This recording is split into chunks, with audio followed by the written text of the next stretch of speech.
مولا علی نے فرمایا، جاہل کا درست کام بھی ایسا ہوتا ہے جیسے دانا کی غلطی ہوتی ہے۔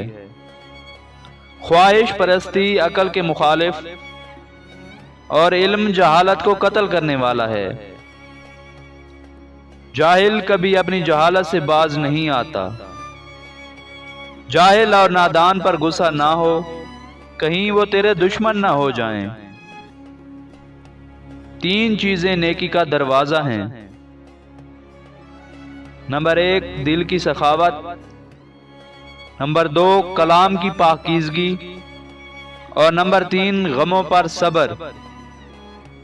جہالت ایسی بلا ہے جو زندہ کو مردہ بنا دیتی ہے اور بدبختی میں گرفتار رکھتی ہے۔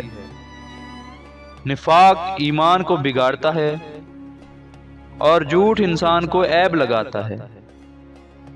علم کے ساتھ نفس سے جہاد کرنا عقل مندی کی نشانی ہے۔ صبر کا ثواب عمدہ درجے کا ثواب ہے اور جہاد کا ثواب بہت بڑا ہے۔ ثواب حاصل کرنے کی نسبت گناہ سے اجتناب لازم ہے۔ دنیا سے رشتہ جوڑنے والا اللہ تعالیٰ سے اپنا رشتہ ختم کر لیتا ہے۔